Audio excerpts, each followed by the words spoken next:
Voilà, bonsoir. Alors, quand on m'a demandé de participer et de co-animer ici ce sujet, au début, je me suis dit, bon, oui, je veux bien relever le défi. Je ne suis pas trop impliquée dans cette dimension, mais c'est une bonne occasion pour moi de la creuser et d'avoir des échos et d'entrer dans cette chambre d'écho pour approfondir le sujet.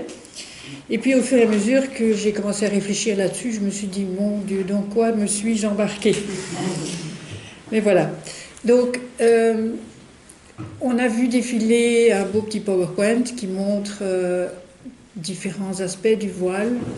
Ça va depuis sa matérialité et la manière même de le mettre, chez des femmes et chez des hommes, puisque vous avez vu que même les cycles, ça peut prendre 8 mètres pour se couvrir la tête.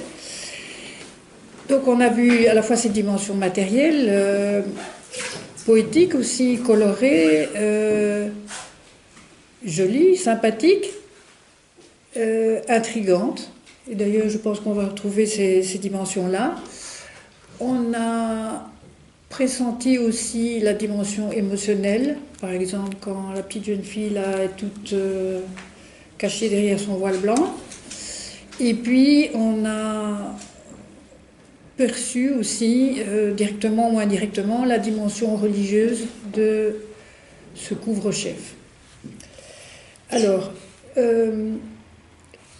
on est en train de réfléchir ici dans un beau petit salon qui est à l'abri des bruits du monde, mais il faut quand même se dire que on ne doit pas être angélique.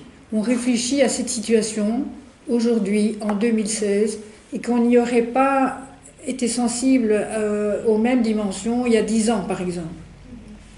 Pourquoi ? Parce que on n'est pas dans l'angélisme ici. C'est un sujet à la fois politique et émotionnel. Et donc je vais dire pourquoi politique, parce que souvent on voit que la reprise en main d'une société ou d'un régime peut passer par le vêtement des femmes ou par le vêtement des hommes. Par exemple, le kéfier arabe, vous vous rappelez avec Yasser Arafat, le fait de se couvrir le chef d'un voile, c'était une affirmation d'identité. Aujourd'hui, les femmes voilées, il y a toute la gamme des femmes voilées, et on n'a pas la même émotion devant un voile simple ou devant un niqab ou une burqa. Et donc, ces voiles sont perçus potentiellement, à cause de la conjoncture actuelle, comme suivant la forme du voile et suivant le comportement de la personne qui le porte, ça peut avoir une dimension subversive qui suscite des peurs.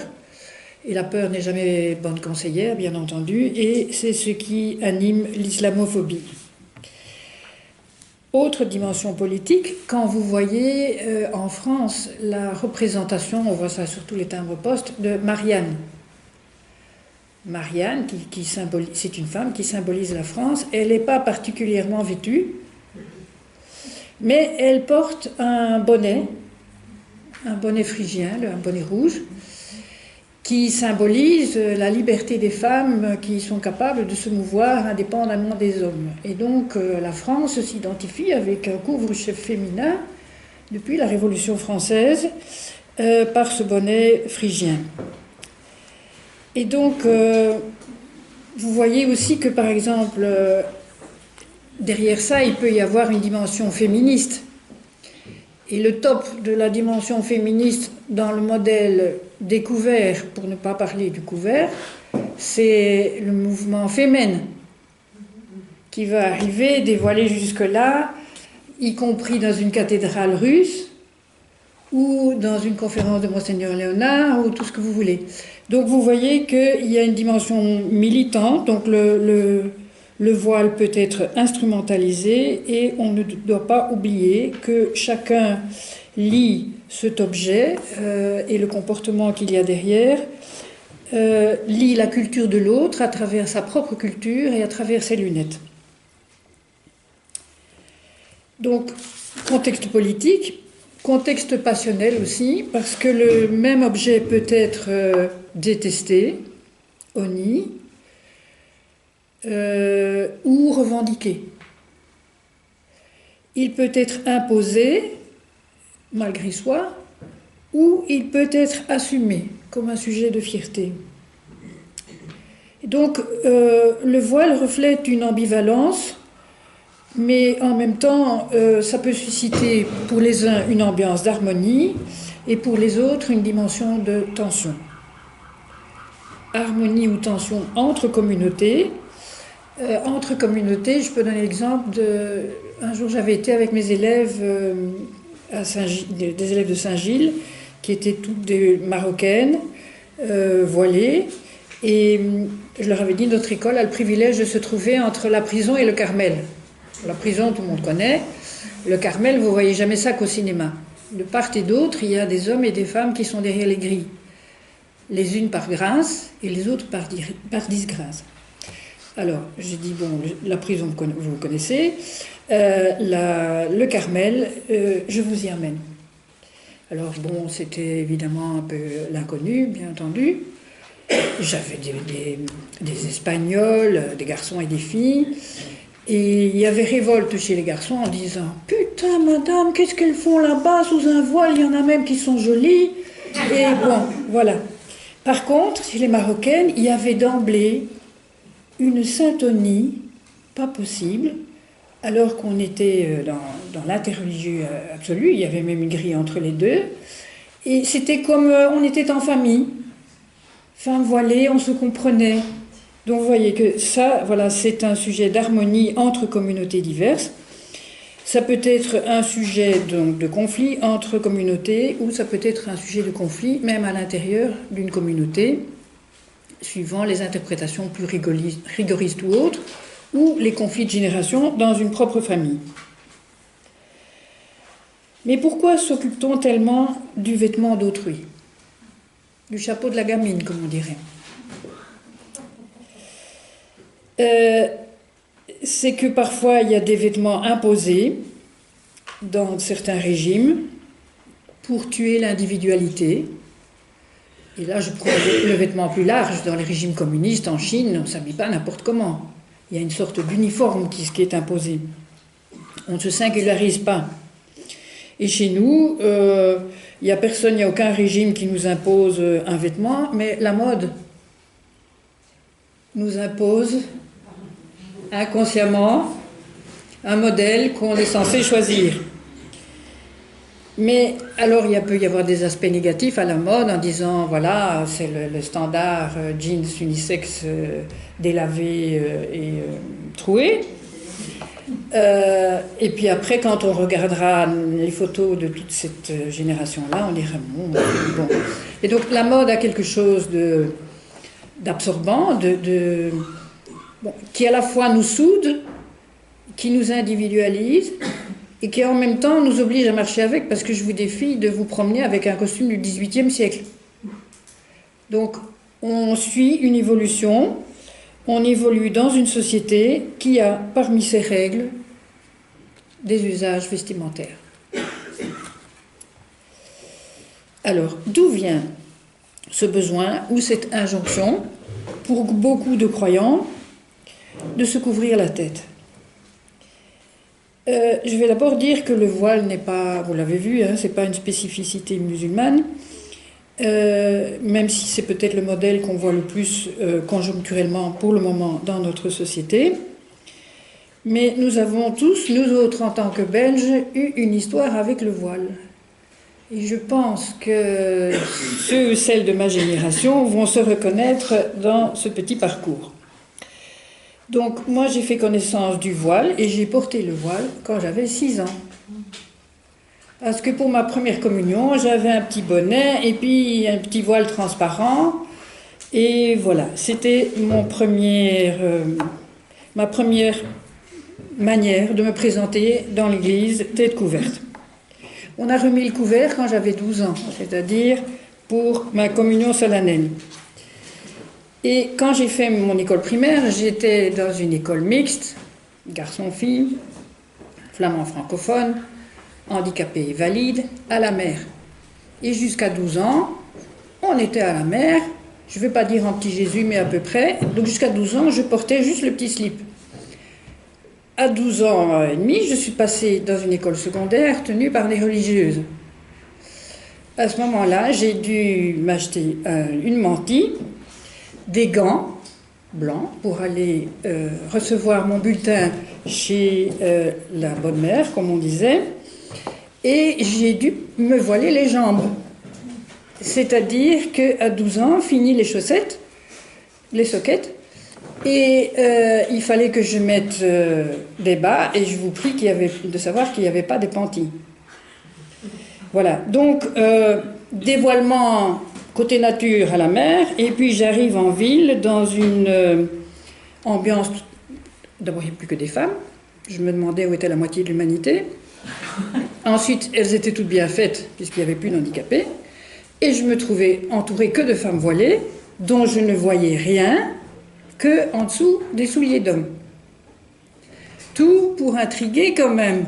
Voilà, quelqu'un a dit ça intrigue, ça pose question. En même temps, j'ai fait la découverte du voile de deuil parce que ma grand-mère était décédée et qu'à l'enterrement, j'ai vu que beaucoup de gens avaient le voile noir. J'avais une jeune tante qui s'est mariée et il y avait les photos, son mari était photographe, on photographiait avec le voile qui était très très très long. Et en même temps, à la campagne, les femmes qui travaillaient dans les champs portaient un voile ou un fichu pour la pluie ou pour le soleil. Et quand j'entrais dans une clinique, les femmes avaient le fichu. Quand je fais mes études universitaires, là je vais y revenir tout à l'heure, mais après mes études universitaires, je suis entrée dans l'école dont je vous ai parlé tout à l'heure, et là, toutes les sœurs étaient dévoilées. J'y travaillais pendant 20 ans, et au bout de 20 ans, toutes mes élèves étaient voilées. Voilà.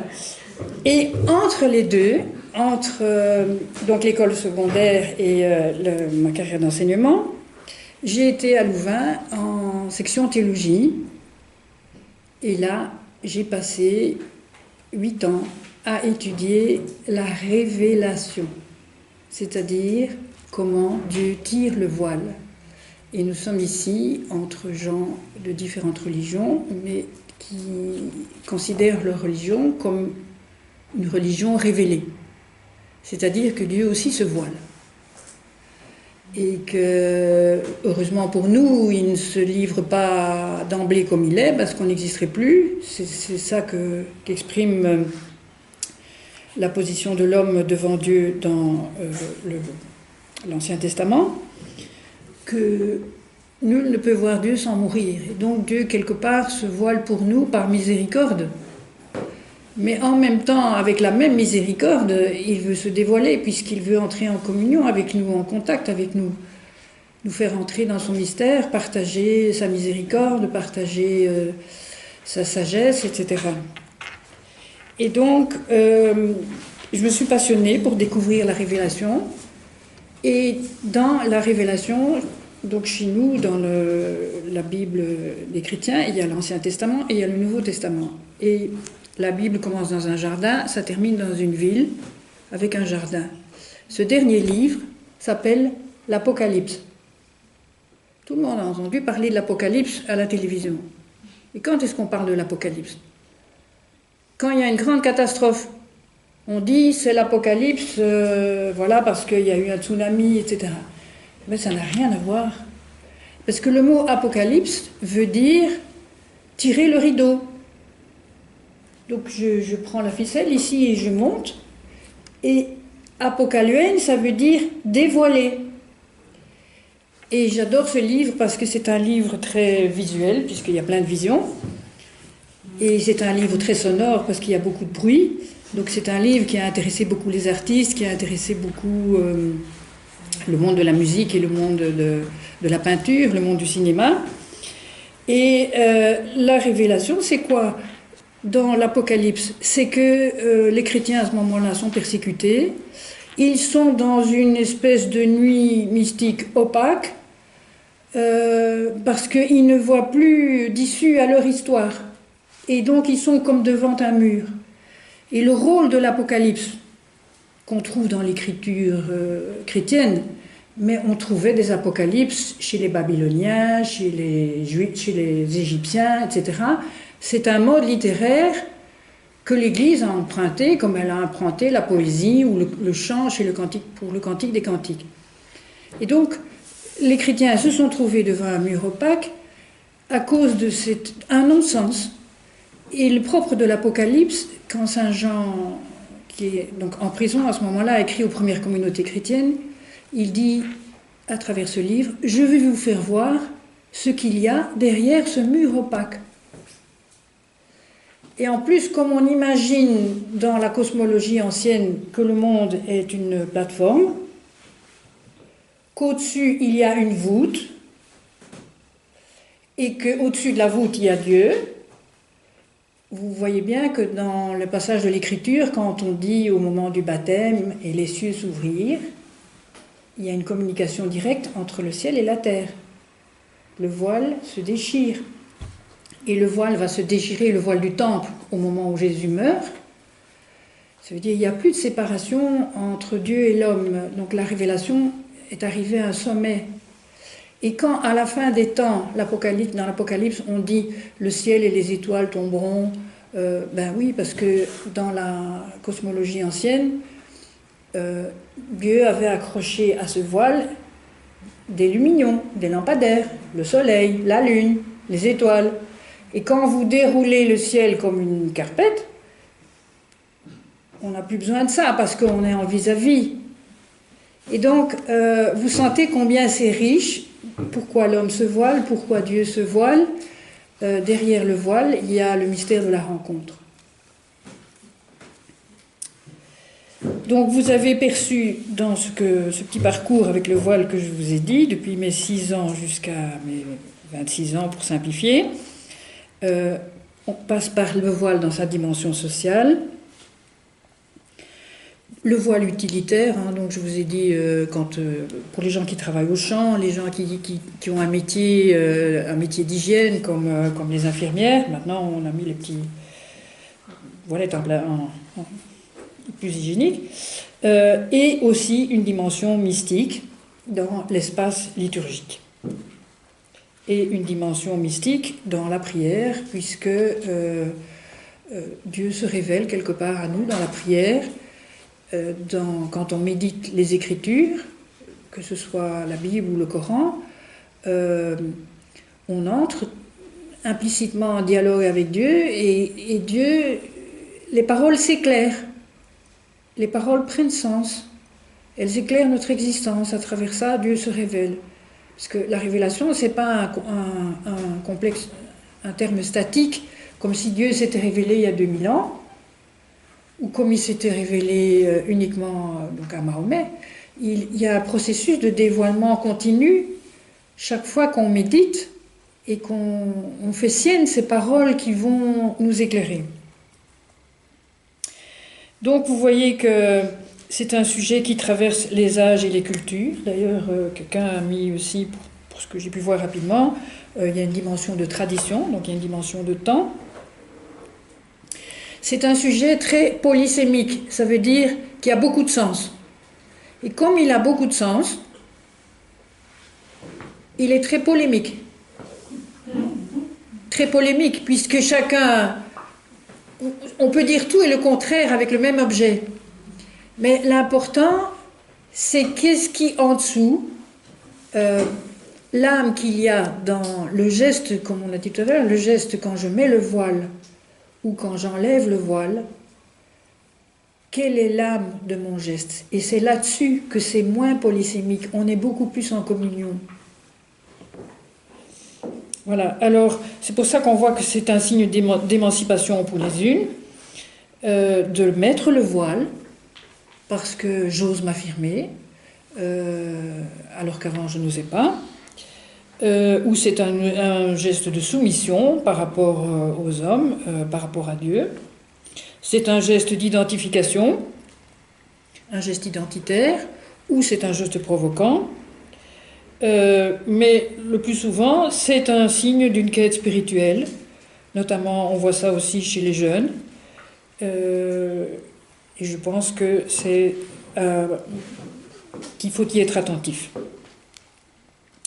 Et donc, de quel voile parle-t-on? Je vais parler plus de la dimension religieuse et donc de sa dimension intérieure. Parce que le propre d'une religion ne se réduit pas à ses signes, mais les signes renvoient à quelque chose qui est à l'intérieur. Et donc, on est moins dans l'ordre du paraître, comment je veux me faire reconnaître, mais dans l'ordre de l'être, ce que je veux être en dessous du voile. Et ça, c'est commun à toutes les religions, puisque chez nous aussi, mais je crois que c'est un proverbe de la sagesse universelle, quand on dit l'habit ne fait pas le moine. Alors, le voile fait partie de l'habillement, et en général, ça va avec l'habillement. Le voile intègre plus parfois l'habillement complet, comme chez les musulmans, comme chez les religieux, les religieuses. Mais contentons-nous du visage. Si je regarde vos visages ou mon visage, au-dessus, il y a Dieu. À côté, il y a mes semblables, hommes et femmes. Et en dessous, il y a toute ma corporéité, tout moi-même, toute ma personnalité. Et donc c'est pour ça qu'il y a une concentration sur le visage. Un petit stand-by pour le moment, pour se dire d'où on vient. D'où vient cette histoire de voile pour nous en Occident et pour le bassin méditerranéen dans l'ensemble? Ça vient du fait que déjà tout le Proche-Orient ancien avait déjà ce langage du voile. Donc c'est bien avant le christianisme, c'est bien avant l'islam. C'est quelque chose qui a une dimension anthropologique profonde. Le voile comme rituel.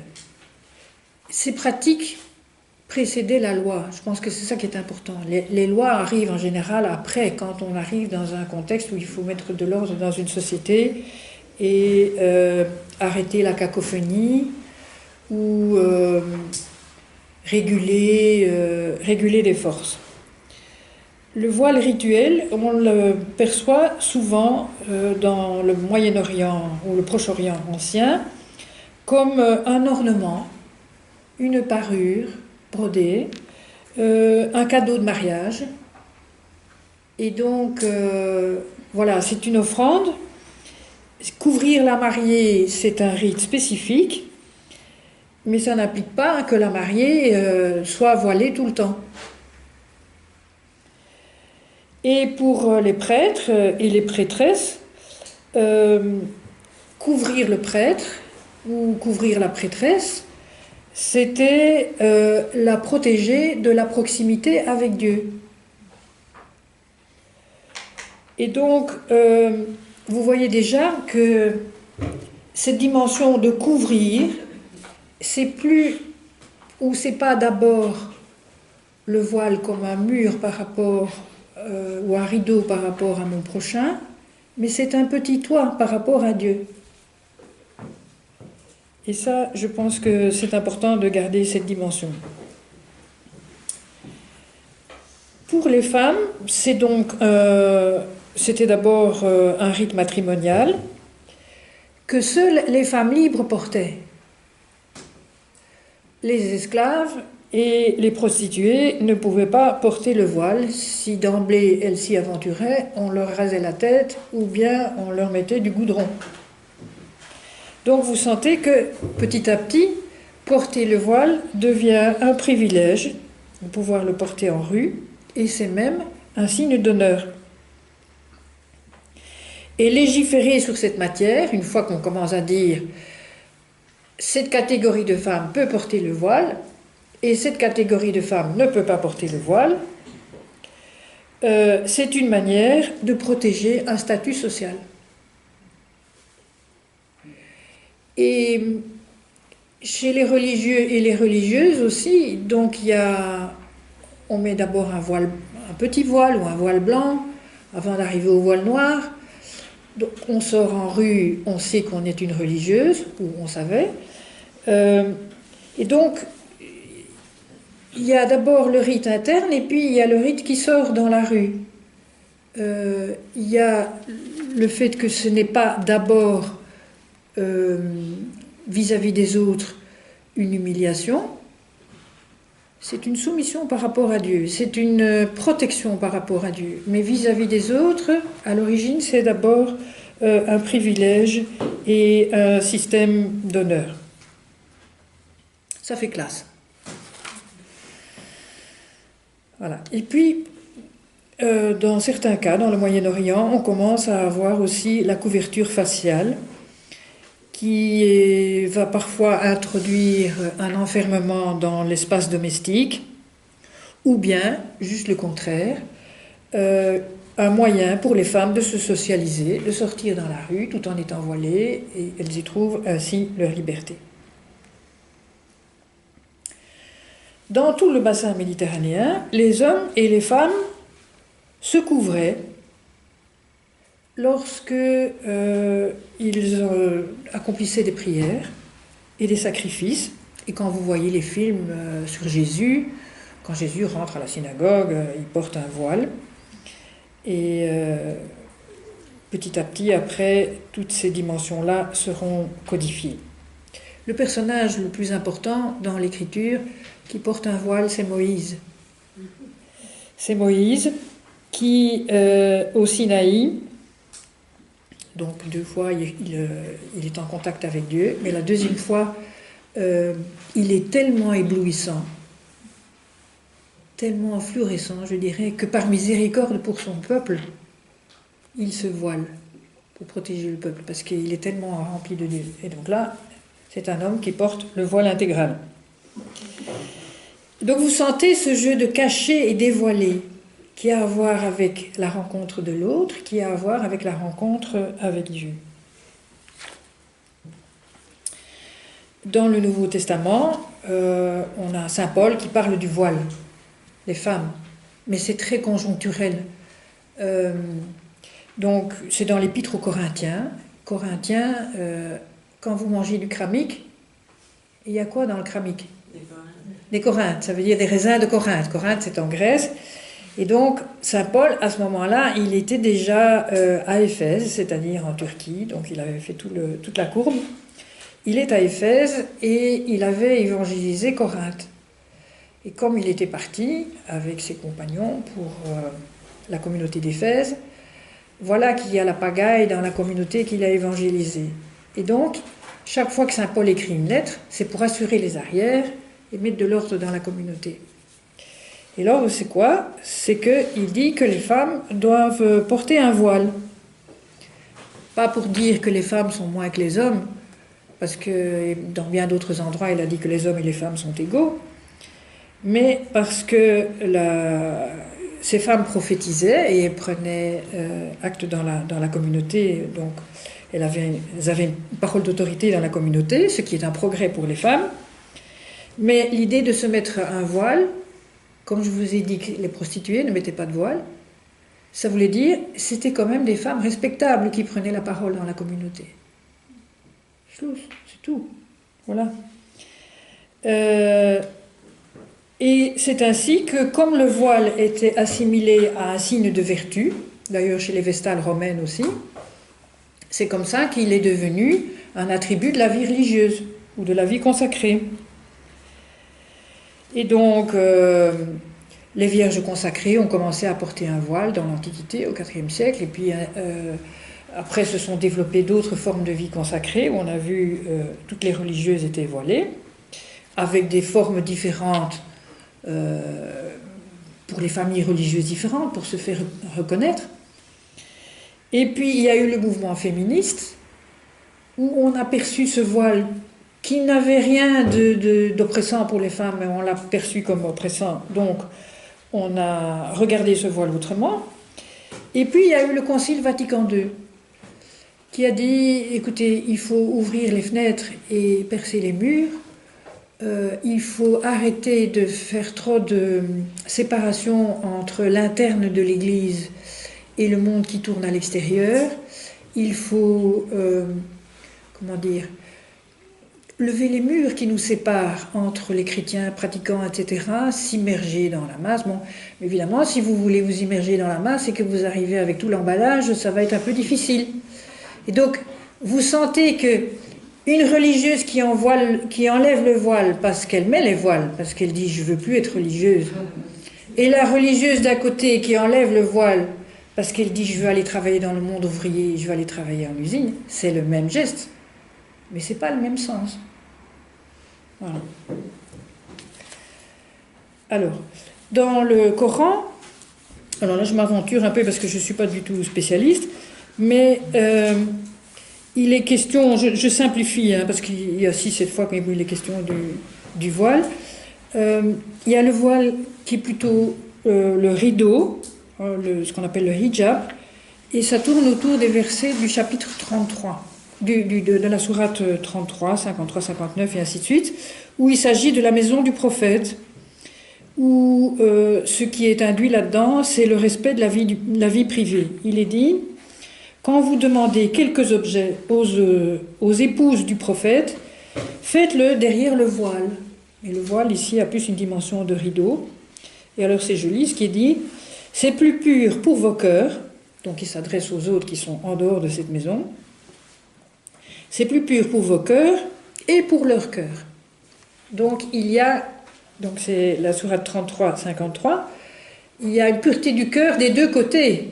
Il n'y a pas simplement la femme se protège des regards impurs du mari, non, ou de l'homme. Il y a un désir de pureté des deux côtés qui est mis en valeur. Et puis quelques versets plus loin, ça continue. Ô prophète, dis à tes épouses, à tes filles et aux femmes des croyants de se couvrir de leur voile. C'est pour elles le meilleur moyen de se faire connaître et de ne pas être offensées. Et là, vous voyez que dans la première partie, donc, on respecte l'intimité du prophète. Et dans le verset suivant, on permet à la femme de se faire connaître. Et donc, ce voile lui permet d'entrer en société et c'est devenu un signe de visibilité. Ça, c'était dans le contexte du siège de Médine, où il y avait déjà une certaine insécurité autour du prophète. Et les femmes du prophète sont déjà importunées comme des futures veuves, parce qu'on veut intenter à la vie du prophète. Et les invités qui sont chez le prophète ont du mal à se retirer le soir. Ils empêchent le prophète d'aller vers ses propres femmes. Et l'épouse de Mahomet elle-même avait été accusée d'adultère par ses adversaires. Donc vous sentez qu'on est dans un contexte tendu. L'autre groupe de sourates, c'est autour de versets, c'est autour du chapitre de la sourate 24.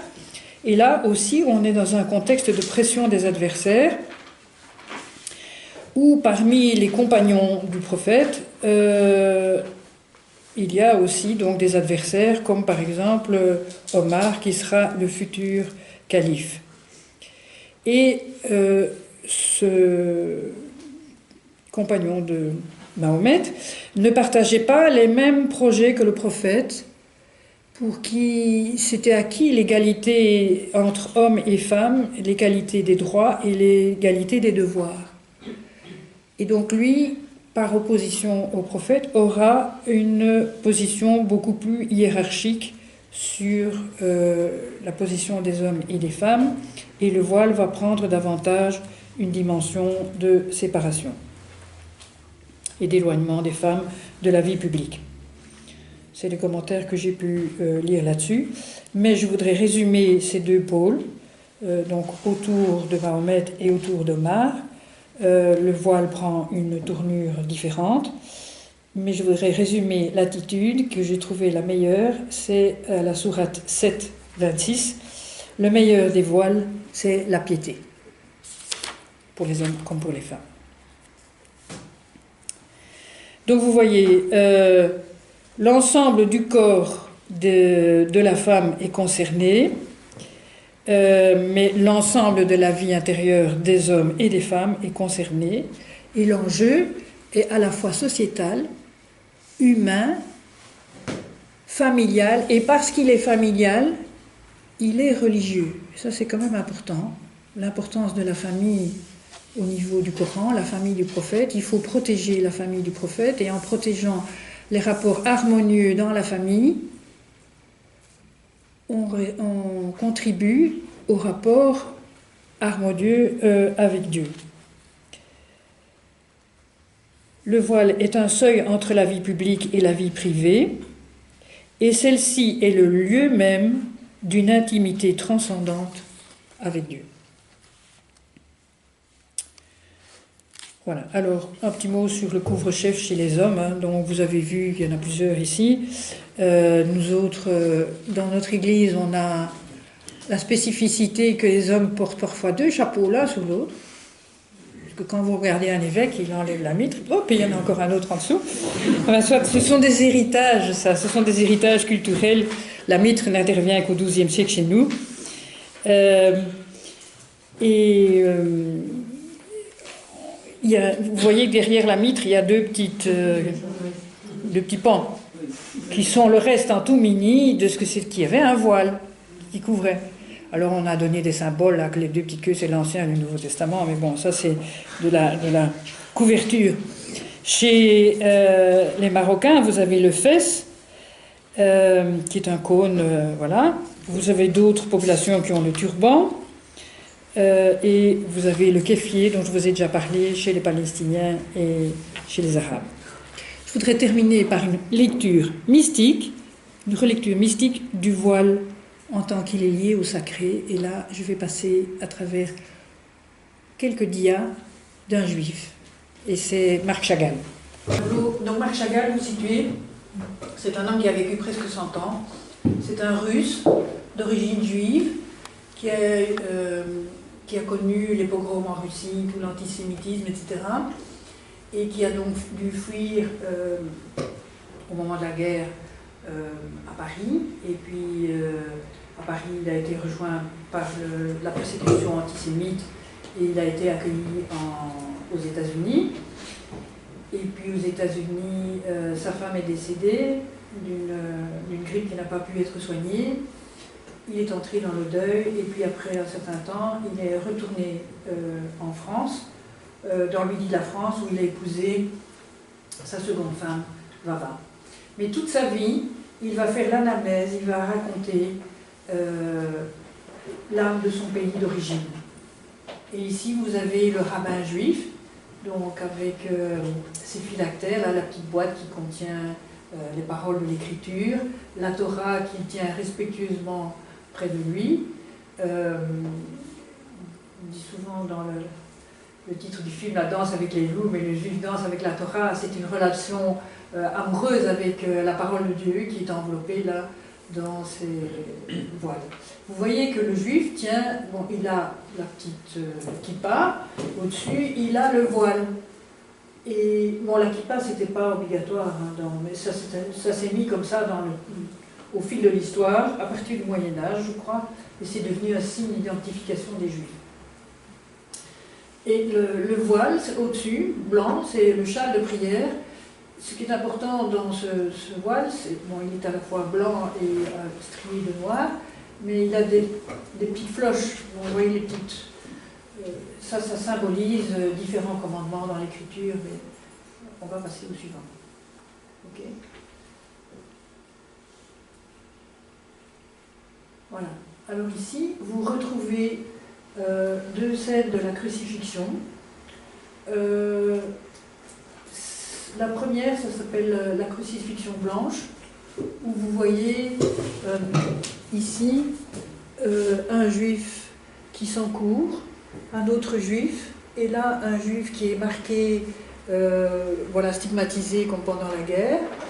Donc vous sentez ici, il y a une dimension de fuite et d'éclatement, d'épouvante ici. Les livres qui sont jetés par terre, le livre qui est précieusement gardé, la plainte. Vous avez un axe vertical ici qui descend comme ça, comme un trait de lumière, qui vient séparer des scènes d'horreur. Ici, vous avez la synagogue, où on jette tout dehors. Vous voyez ici le chaos avec cette chaise jetée par terre, le feu qui envahit tout, les meubles, voilà, je pense que la menorah ici. Par contre, vous avez là le pogrom, toutes les maisons, les lieux d'habitation, et là vous avez la révolution russe qui intervient dans le fond du tableau. Là vous avez Rachel qui pleure ses enfants, et donc on est devant une représentation du Christ qui pour Chagall n'est pas investi de la même signification que pour nous chrétiens. C'est le serviteur souffrant, le juste souffrant. Vous avez toute l'humanité qui est représentée ici, qui doit être une scène d'horreur.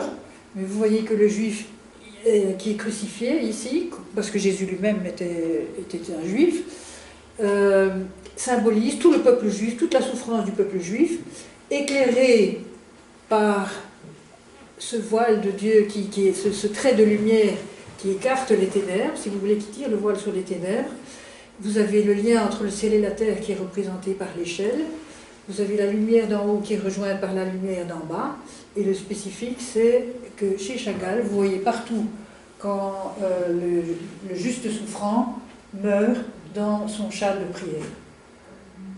Donc il fait de sa vie une offrande, si vous voulez, comme dans le livre d'Isaïe. Vous retrouvez ici, de nouveau, ce même voile avec les cloches ici. La figure du juif méditatif. C'est comme une bulle, hein, c'est comme s'il voyait ça. Voilà, ces scènes d'épouvante, parce que là vous avez les petits isbas russes qui sont enflammés, vous voyez tout le chaos là autour.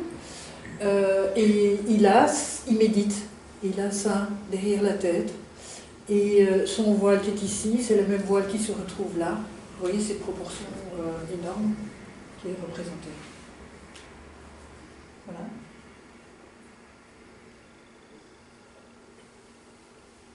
Alors ici, vous avez le voile de la mariée. Donc ça c'est Chagall qui est marié avec sa première femme, Bella. Vous voyez que le voile ici englobe tout le corps.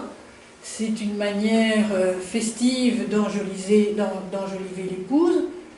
Et vous voyez qu'il ajoute à ce couvre-chef la tendresse de son bras, qui ne le prend pas par le cou, mais qui enveloppe tout son visage, sa tête. Et derrière, vous avez le baldaquin des noces, qui est un petit dais. Donc vous avez ici le voile qui représente un toit, et vous avez un autre toit par au-dessus. Alors ici, toutes ces figures, l'âne, c'est souvent le personnage hybride qui représente Chagall lui-même. Et donc c'est un mariage tout en musique, puisque vous voyez le violon, on sent bien qu'on est en train d'exalter ici l'amour humain, sous le dais qui symbolise, renvoie, c'est un petit ciel si vous voulez, qui protège ce couple. Chez Chagall, il ne faut jamais demander pourquoi on l'a mis là, au lieu de ne pas le mettre là, parce qu'il répondra, je l'ai mis là parce qu'il n'y avait pas de place au-dessus. Bon. Oui. Oui, tu peux y aller.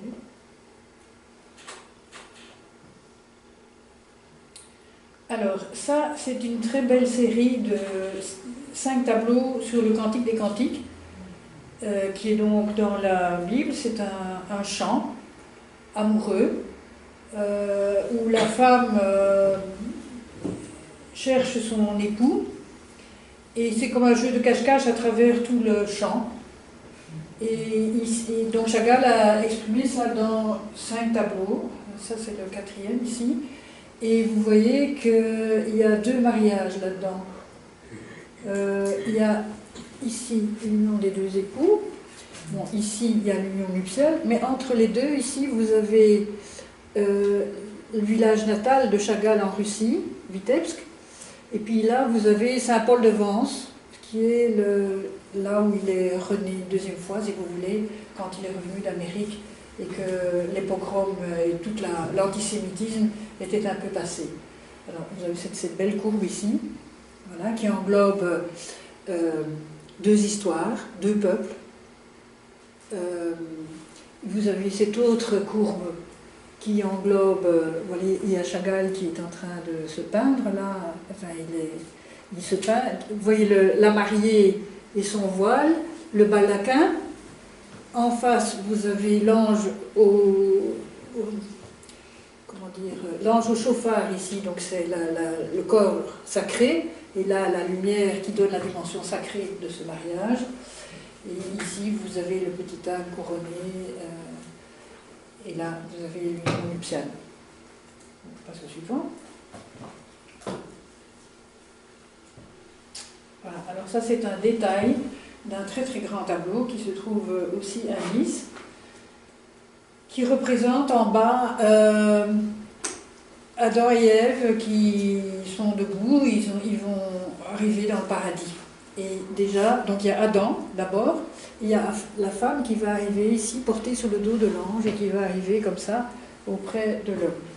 Et dans un coin, il y a la roue de l'histoire qui est représentée ici, avec Dieu qui se dévoile là-bas, donc on ne voit pas Dieu, il est caché derrière le nuage, mais il donne la Torah à Moïse, qu'on voit un peu plus loin, qui est tout rayonnant, donc caché dans sa lumière, si je puis dire.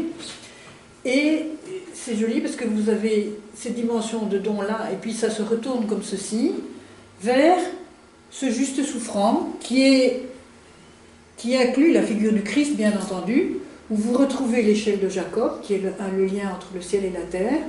Vous retrouvez le juste souffrant dans son voile de prière, et vous le retrouvez sous le baldaquin des noces, qui unit le ciel et la terre. Et là, c'est la roue de l'histoire avec le Hazan, donc le chantre de synagogue, le juif méditatif. Là, c'est Chagall qui se peint lui-même avec la Torah. Le peuple qui est conduit dans cette roue de l'histoire, avec ce petit animal qui est, en fait est en correspondance avec un autre animal hors cadre. C'est l'attraction de l'histoire, et cette attraction de l'histoire qui est portée comme ça vers le haut, à travers le crucifié qui meurt dans son char de prière. Voilà, ça c'est une relecture mystique d'un peintre juif, non pratiquant au sens strict du terme, mais c'est pas ça qui l'importe pour lui, c'est la poésie, c'est l'âme des choses et des objets, l'âme tellement belle que la dimension devient universelle, et c'est lui qui a demandé de fonder un musée à Nice, où il dit « J'espère que toutes les populations qui rentreront ici enlèveront leur chapeau, arrêteront de fumer leurs cigarettes, et découvriront que la religion, c'est l'art de relier toutes choses de manière sacrée. »